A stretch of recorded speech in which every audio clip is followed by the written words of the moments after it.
ಬಂದಿದೆ. ನಿಮ್ಮ ಲವ್ ಲೈಫಿನ ವಿಚಾರವಾಗಿ ಬಹಳ ಕೇರಿಂಗ್ ಅನ್ನ ಮಾಡ್ತಾ ಇರುವಂತಹದ್ದು, ಅದ್ರ ಬಗ್ಗೆನೇ ನೀವು ಯೋಚನೆಯನ್ನ ಮಾಡ್ತಾ ಇರುವಂತಹದ್ದು, ಒಂದು ಸ್ಟೇಬಲ್ ರಿಲೇಶನ್ಶಿಪ್ ಅನ್ನ ಉಳಿಸ್ಕೋಬೇಕು ಅನ್ನುವಂತಹ ಆಲೋಚನೆಯನ್ನ ಮಾಡ್ತಾ ಇರುವಂತಹದ್ದು ರೆಪ್ರೆಸೆಂಟ್ ಆಗ್ತಾ ಇದೆ. ಪಾಸಿಟಿವ್ ಬಗ್ಗೆ ಹೇಳೋದಾದ್ರೆ ಎಲ್ಲವೂ ಚೆನ್ನಾಗಿಯೇ ಇತ್ತು. ಫುಲ್ ಕಾರ್ಡ್ ರೆಪ್ರೆಸೆಂಟ್ ಆಗ್ತಾ ಇದೆ ಅಂದ್ರೆ ಜಾಯ್ಫುಲ್ ಆಗಿತ್ತು, ಚೆನ್ನಾಗೇ ಮಾತಾಡ್ತಾ ಇದ್ರಿ, ಖುಷಿಯಾಗಿದ್ರಿ, ಖುಷಿಯಾಗಿ ಓಡಾಡೋದು ಎಲ್ಲವನ್ನ ಕೂಡ ನೀವು ಮಾಡಿರುವಂತಹದ್ದು ರೆಪ್ರೆಸೆಂಟ್ ಆಗ್ತಾ ಇದೆ.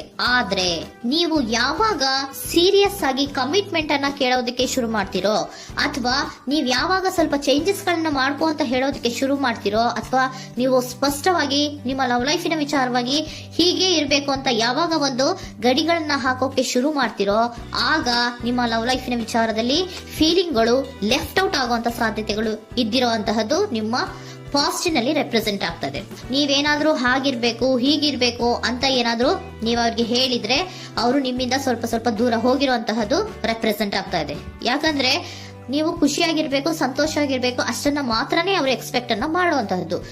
ಈಗ ಸದ್ಯದ ಮಟ್ಟಿಗೆ ಅವರು ನಿಮ್ಗೆ ಯಾವುದೇ ರೀತಿಯ ಸೀರಿಯಸ್ ಕಮಿಟ್ಮೆಂಟ್ ಗೆ ಒಳಗಾಗುವಂತ ಸಾಧ್ಯತೆಗಳು ಯಾವುದು ಇದ್ದೀರಾ ಮಟ್ಟಿಗೆ ನಿಮ್ಮ ಪಾಸ್ಟ್ ನಲ್ಲಿ ರೆಪ್ರೆಸೆಂಟ್ ಆಗ್ತಾ ಇಲ್ಲ. ಈ ಪರ್ಸನ್ ಏನು ಈ 4 ಕಾರ್ಡ್ ಬಂದಿದೆಯೋ, ಈ ಪರ್ಸನ್ ಸೀರಿಯಸ್ ಕಮಿಟ್ಮೆಂಟ್ ಗೆ ಸಿಗುವಂತಹ ಸಾಧ್ಯತೆಗಳು ಇದ್ದಿರ ಮಟ್ಟಿಗೆ ನಿಮ್ಮ ಪಾಸ್ಟ್ ನಲ್ಲಿ ಕಾಣಿಸ್ತಾ ಇಲ್ಲ. ಆಗ ಅವರಿಗೆ ಫೀಲಿಂಗ್ ಲೆಫ್ಟ್ ಔಟ್ ಆಗಿರುವಂತಹದ್ದು, ಅವರು ಸ್ವಲ್ಪ ಸ್ವಲ್ಪ ಚೇಂಜ್ ಆಗಿ ನಿಮ್ಮಿಂದ ದೂರ ಹೋಗಿರುವಂತಹದ್ದು ಈ ಕಾರ್ಡಿನಲ್ಲಿ ರೆಪ್ರೆಸೆಂಟ್ ಆಗ್ತಾ ಇದೆ. ಅಟ್ ದ ಪ್ರೆಸೆಂಟ್ ನಲ್ಲಿ ನಿಮಗೆ ಬಂದಿರುವಂತಹ ಕಾರ್ಡ್ ಏನು, ವೀಲ್ ಆಫ್ ಫಾರ್ಚೂನ್. ಬದಲಾವಣೆಯ ಮಾರ್ಗವನ್ನ ನೀವು ಹಿಡಿಬೇಕು, ಅಂದ್ರೆ ಬದಲಾವಣೆ ಆಗ್ಬೇಕು. ನೀವು ಅವರು ಸೀರಿಯಸ್ ಕಮಿಟ್ಮೆಂಟ್ ಅನ್ನ ಕೇಳಿದಾಗ ಅವರು ನಿಮ್ಮಿಂದ ದೂರ ಹೋಗಿದ್ದಾರೆ ಅಂದ್ರೆ ನೀವೇನ್ ಮಾಡ್ಬೇಕು, ಅಟ್ ದ ಪ್ರೆಸೆಂಟ್ ನಲ್ಲಿ ಬದಲಾವಣೆಯ ಮಾರ್ಗವನ್ನ ಹಿಡಿಬೇಕು. ಬದಲಾವಣೆಯ ಮಾರ್ಗವನ್ನ ಮಾಡ್ಕೊಳಕ್ಕೆ ಹೋಗ್ತೀರಾ, ಆದ್ರೆ ನಿಮ್ ಕೈಲಿ ಆಗ್ತಾ ಇಲ್ಲ. ಯಾಕಂದ್ರೆ ವೀಲ್ ಆಫ್ ಫಾರ್ಚೂನಿನ ಕ್ಲಾರಿಫಿಕೇಶನ್ ಕಾರ್ಡ್ ಬಂದಿರುವಂತಹದ್ದು ಯಾವುದು, ಡೆವಿಲ್ ಕಾರ್ಡ್ ರೆಪ್ರೆಸೆಂಟ್ ಆಗ್ತಾ ಇದೆ. ಡೆವಿಲ್ ಕಾರ್ಡ್ ಏನನ್ನ ರೆಪ್ರೆಸೆಂಟ್ ಮಾಡುತ್ತೆ, ಅಡಿಕ್ಷನ್ ಅನ್ನ ರೆಪ್ರೆಸೆಂಟ್ ಮಾಡುತ್ತೆ. ಯಾವಾಗ ಅವರ ಬಗ್ಗೆನೇ ಯೋಚನೆ ಮಾಡ್ತಾ ಇರೋದು, ಅದ್ರ ಬಗ್ಗೆನೇ ಥಿಂಕ್ ಮಾಡ್ತಾ ಇರೋದು, ಸ್ವಲ್ಪ ಬದಲಾವಣೆ ಮಾಡ್ಕೊಳಕ್ ಹೋಗ್ತೀರಾ, ಮತ್ತೆ ಪುನಃ ವಾಪಸ್ ಹಿಂದಕ್ಕೆ ಬರ್ತೀರಾ, ಮತ್ತೆ ಆಲೋಚನೆಯನ್ನ ಮಾಡಕ್ಕೆ ಶುರು ಮಾಡ್ತೀರಾ. ಆ ಕಾರಣವಾಗಿಯೇ ನಿಮ್ಗೆ ನೋವುಗಳು ಆಗ್ತಾ ಇರುವಂತದ್ದು ಅಟ್ ಪ್ರೆಸೆಂಟ್ ಇನಲ್ಲೂ. ನೀವು ಬದಲಾವಣೆ ಆಗೋಕೆ ಹೋಗ್ತೀರಾ, ಎಲ್ಲಿ ಬದಲಾವಣೆ ಆಗ್ತಾ ಇದ್ದೀರಾ, ಎಲ್ಲಿ ಚೇಂಜಸ್ ಆಗ್ತಾ ಇದ್ದೀರಾ, ನೀವು ಆಗ್ತಾ ಇಲ್ಲ. ಯಾಕೆ ಹೇಳಿ, ನಿಮ್ಮಲ್ಲಿ ಅಡಿಕ್ಷನ್ ಗಳು ರೆಪ್ರೆಸೆಂಟ್ ಆಗ್ತಾ ಇದೆ. ತುಂಬಾ ಅಡಿಕ್ಷನ್ ಇರೋದ್ರಿಂದ, ನಿಮ್ಮ ಲವ್ ಲೈಫ್ ನ ವಿಚಾರವಾಗಿ ನೀವು ತುಂಬಾ ಅಡಿಕ್ಟ್ ಆಗಿರೋದ್ರಿಂದ ನೀವು ಯಾವುದೇ ರೀತಿಯ ಬದಲಾವಣೆಯನ್ನ ನೀವು ಮಾಡ್ಕೋತಿಲ್ಲ. ನಿಮ್ಮ ಲವ್ ಲೈಫ್ ನ ವಿಚಾರವಾಗಿ ನೀವು ಬದಲಾವಣೆಯನ್ನೇ ಮಾಡ್ಕೋತಾ ಇಲ್ಲ. ಅವ್ರು ಕಮಿಟ್ಮೆಂಟ್ ಕೊಟ್ಟಿಲ್ಲ, ಅವ್ರು ಹೋದ್ರು ಅಂದ್ಮೇಲೆ ನೀವು ಮುಂದೆ ಬರಬೇಕು, ನಿಮ್ಮ ಜೀವನದಲ್ಲಿ ನೀವು ಮುಂದೆ ಮುಂದೆ ಬರಬೇಕು. ಸೊ ನೀವು ಮುಂದೆ ಬರಕ್ ಹೋಗ್ತೀರಾ, ಆದ್ರೆ ಅಲ್ಲೇ ಸ್ಟ್ರಕ್ ಆಗ್ತಾ ಇರುವಂತಹದ್ದು ರೆಪ್ರೆಸೆಂಟ್ ಆಗ್ತಾ ಇದೆ. ನೀವ್ ಯಾವಾಗ ಅಡಿಕ್ಷನ್ ಗಳನ್ನ ಜಾಸ್ತಿ ಮಾಡ್ಕೋತಿರೋ ಅಬ್ಸೆಷನ್ ಆಗತ್ತೆ. ಯಾವಾಗ ನಿಮ್ಮಲ್ಲಿ ಅಬ್ಸೆಷನ್ ಗಳಾಗಕ್ಕೆ ಶುರು ಆಗುತ್ತೋ ಆಗ ನಿಮ್ಮ ನೋವುಗಳು ಜಾಸ್ತಿ ಆಗುತ್ತೆ. ಕಣ್ಣೀರಿಡೋದು, ನೋವನ್ನ ಪಡೋದು, ಸಂಕಟ ಪಡೋದು, ಪದೇ ಪದೇ ನೆನಪಿಸ್ಕೊಳ್ಳೋದು, ಅಳೋದು, ಆಗದೇ ಇಲ್ವೇನೋ ನನಗೆ ಅನ್ನುವಂತಹ ರೀತಿಯಲ್ಲಿ ಅಟ್ ಪ್ರೆಸೆಂಟ್ ನಲ್ಲಿ ಕೆಲವೊಬ್ರು ಇರುವಂತಹದ್ದು ರೆಪ್ರೆಸೆಂಟ್ ಆಗ್ತಾ ಇದೆ. ನೆಕ್ಸ್ಟ್ ಕಾರ್ಡ್ ಬಂದಿರುವಂತಹದ್ದು ಯಾವುದು, ಕ್ವೀನ್ ಆಫ್ ಪೆಂಟಿಕಲ್ಸ್ ಬಂದಿದೆ. ಸೊ ಕ್ವೀನ್ ಆಫ್ ಪೆಂಟಿಕಲ್ ಏನನ್ನ ರೆಪ್ರೆಸೆಂಟ್ ಮಾಡುತ್ತೆ, ನಿಮ್ಮನ್ನ ನೀವು ಗಮನವನ್ನ ಕೊಡಬೇಕು, ನಿಮ್ಮ ಕಡೆಗೆ ನೀವು ಹೆಚ್ಚು ಗಮನವನ್ನ ಕೊಡಬೇಕು.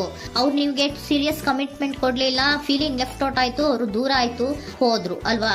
ಸೊ ನೀವೇನ್ ಮಾಡ್ಬೇಕು, ನೀವು ನಿಮ್ ಕಡೆಗೆ ಗಮನವನ್ನ ಕೊಡಬೇಕು. ವೀಲ್ ಆಫ್ ಫಾರ್ಚೂನ್ ಅಂದ್ರೆ ಏನು, ನೀವು ಬದಲಾವಣೆಯ ಮಾರ್ಗವನ್ನ ಹಿಡಿಬೇಕು. ಬದಲಾವಣೆಯ ಮಾರ್ಗವನ್ನ ಮಾಡ್ಕೊಳ್ಳೋದಕ್ಕೆ ಹೋದ್ರೂ ಕೂಡ ಮತ್ತೆ ವಾಪಸ್ ಹಿಂದೆ ಬರೋದು, ಮತ್ತೆ ಅಡಿಕ್ಷನ್ ಆಗೋದು, ಮತ್ತೆ ನೆನಪಿಸ್ಕೊಳ್ಳುವಂತಹದ್ದು, ಮತ್ತೆ ನೋವನ್ನ ಪಡುವಂತಹದ್ದು ನಿಮ್ಮಲ್ಲಿ ರೆಪ್ರೆಸೆಂಟ್ ಆಗ್ತಾ ಇದೆ. ನೀವು ಈ ಅಡಿಕ್ಷನ್ ಗಳಿಂದ ನೀವು ಆಚೆ ಬರಬೇಕು ಅಂದ್ರೆ ನಿಮ್ಮನ್ನ ನೀವು ಬ್ಯುಸಿಯಾಗಿ ಇಟ್ಕೋಬೇಕು. ಟೈಮ್ ಇದ್ರೂ ಕೂಡ ಮತ್ತೆ ಪುನಃ ಹಿಂದೆ ಬಂದು ನೀವು ಆಲೋಚನೆ ಮಾಡುವಂತಹ ಸಾಧ್ಯತೆಗಳು ಇದೆ. ಅದಕ್ಕೆ ನೀವು ಅಟ್ ಪ್ರೆಸೆಂಟ್ ನಲ್ಲಿ ನೀವು ಆ ಫೀಲಿಂಗ್ ಇಂದ, ಈ ನೋವಿನಿಂದ ನೀವು ಆಚೆ ಬರ್ಬೇಕಂದ್ರೆ ನೀವೇನ್ ಮಾಡ್ಬೇಕು, ಸ್ವಲ್ಪ ಏನಾದ್ರೂ ಬ್ಯುಸಿ ಆಗ್ಬೇಕು, ಕೆಲಸಗಳನ್ನ ಮಾಡೋದಕ್ಕೆ ಶುರು ಮಾಡ್ಬೇಕು. ನಿಮಗೆ ಗೊತ್ತಿರುವಂತಹ ಯಾವ ಕೆಲಸವಾದ್ರೂ ಸರಿ, ನೀವು ಸ್ವಲ್ಪ ಬ್ಯುಸಿ ಆಗಿರೋದಕ್ಕೆ ಪ್ರಯತ್ನವನ್ನ ಮಾಡ್ತಾ ಇರುವಂತಹದ್ದು, ಮಾಡುವಂತಹದ್ದು ರೆಪ್ರೆಸೆಂಟ್ ಆಗ್ತಾ ಇದೆ. ಕೆಲವೊಬ್ರು ಮಾಡ್ತಾ ಇದ್ದೀರಾ, ಕೆಲವೊಬ್ರು ಮಾಡುವ ಕಡೆಗೆ ಆಲೋಚನೆಯನ್ನ ಮಾಡ್ತಾ ಇರುವಂತಹದ್ದು ಅಟ್ ಪ್ರೆಸೆಂಟ್ ನಲ್ಲಿ ರೆಪ್ರೆಸೆಂಟ್ ಆಗ್ತಾ ಇದೆ. ಇಮಿಡಿಯೇಟ್ ಫ್ಯೂಚರ್ ನಲ್ಲಿ ಏನ್ ರೆಪ್ರೆಸೆಂಟ್ ಆಗ್ತಾ ಇದೆ, ನೈಟ್ ಆಫ್ ಸೋರ್ಟ್ಸ್ ರೆಪ್ರೆಸೆಂಟ್ ಆಗ್ತಾ ಇದೆ. ನೀವು ಕ್ವಿಕ್ ಥಿಂಕಿಂಗ್ ಅನ್ನ ಮಾಡಿ ಏನೋ ಒಂದು ಆಕ್ಷನ್ ಅನ್ನ ತಗೋಬೇಕು ಅನ್ನೋದ ಆಲೋಚನೆಯನ್ನ ಮಾಡ್ತೀರಾ, ಬಹಳ ಫೋಕಸ್ ಅನ್ನ ಮಾಡ್ತೀರಾ ಒಂದು ವಿಚಾರವಾಗಿ, ಕ್ವಿಕ್ ಥಿಂಕಿಂಗ್ ಅನ್ನ ಮಾಡ್ಬೇಕು ಅಂತ.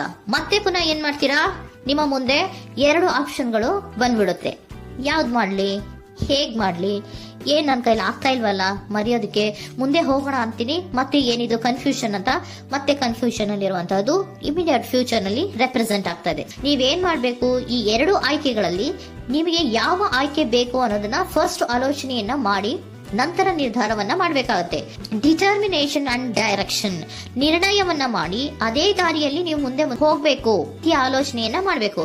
ಆ ರೀತಿಯ ಆಲೋಚನೆಯನ್ನ ಮಾಡಿದ್ರೆ ಇನ್ ನಿಯರ್ ಫ್ಯೂಚರಿನಲ್ಲಿ ನೀವು ಆ ರೀತಿಯ ಆಲೋಚನೆಯನ್ನ ಮಾಡಿದ್ರೆ ನಿಮ್ಮಲ್ಲಿ ಒಂದು ಪಾಸಿಟಿವ್ ಚೇಂಜಸ್ ಗಳು ಆಗುತ್ತೆ. ಸ್ಟಾರ್ ರೆಪ್ರೆಸೆಂಟ್ ಆಗ್ತಾ ಇದೆ, ಕೆಲವೊಂದು ರೀತಿಯ ಪಾಸಿಟಿವ್ ಚೇಂಜಸ್ ಗಳು ಆಗುತ್ತೆ. ನಿಮ್ಗೆ ಏಂಜಲ್ ಗೈಡೆನ್ಸ್ ಏನ್ ಕೊಡ್ತಾರೆ ಅನ್ನೋದನ್ನ ನೋಡೋಣ. ನಾಟ್ ದ ರೈಟ್ ಟೈಮ್, ಇದು ಕರೆಕ್ಟ್ ಆಗಿರುವಂತಹ ಟೈಮ್ ಅಲ್ಲ. The situation will improve, situation ಅನ್ನೋದು ಇಂಪ್ರೂವ್ ಆಗುತ್ತೆ ಯಾವಾಗ, ಇಫ್ ಯು ಬಿಲೀವ್, ನೀವು ನಂಬಿಕೆ ಇಟ್ಟಾಗ ಮಾತ್ರ ಸಿಚುಯೇಷನ್ ಅನ್ನೋದು ಇಂಪ್ರೂವ್ ಆಗುವಂತಹದ್ದು. ಏನೀಗ ಬೇಜಾರಿನಿಂದ ಇದ್ದೀರಲ್ಲ, ಈ ನೋವು ಯಾವಾಗ್ಲೂ ಶಾಶ್ವತವಾಗಿ ಇರುವಂತಹದ್ದು ಅಲ್ಲ. ನಾಟ್ ದ ರೈಟ್ ಟೈಮ್, ಇದು ಕರೆಕ್ಟ್ ಆಗಿರುವಂತಹ ಸಮಯ ಅಲ್ಲ, ಸ್ವಲ್ಪ ವೇಟ್ ಮಾಡು, ನೀವು ಚೇಂಜಸ್ ಮಾಡ್ಕೊಳ್ಳೋ ಕಡೆಗೆ ಹೆಚ್ಚು ಗಮನವನ್ನ ಕೊಡು, ಅಲ್ಲಿ ಚೇಂಜಸ್ ಆಗತ್ತೆ ಅನ್ನೋದನ್ನ ಏಂಜಲ್ ಗೈಡೆನ್ಸ್ ನಿಮ್ಗೆ ಕೊಡ್ತಾ ಇದ್ದಾರೆ. Surrender your full power. Your life is a calling for you to step into your full power rather than playing it small. ನೀವು ಧೈರ್ಯವಾಗಿ ಒಂದು ಹೆಜ್ಜೆಯನ್ನ ಮುಂದಕ್ಕೆ ಇಡಬೇಕು. ಸೊ ಮುಂದೆ ಹೋಗುವಂತಹ ಆಲೋಚನೆಯನ್ನ ಮಾಡಬೇಕು. ಪವರ್ ಇಂದ, ನಿಮ್ಮಲ್ಲಿರುವಂತಹ ಪವರ್ ಅನ್ನ ಯೂಸ್ ಮಾಡ್ಕೊಳ್ಳಿ. ಯಾಕೆ ನನ್ನಲ್ಲಿ ಏನು ಇಲ್ಲ, ನನ್ನ ಕೈಲಿ ಏನೂ ಆಗಲ್ಲ ಅಂತ ಯಾಕೆ ಕೂತಿದ್ದೀರಾ? ನೀವು ಏನ್ ಮಾಡ್ಬೇಕು, ಬಹಳ ಧೈರ್ಯದಿಂದ ಮುಂದಕ್ಕೆ ಹೋಗಿ ಅನ್ನೋದನ್ನ ನಿಮ್ಗೆ ಸರೆಂಡರ್ ಕಾರ್ಡ್ಗಳು ಕೂಡ ಹೇಳ್ತಾ ಇದ್ದಾರೆ.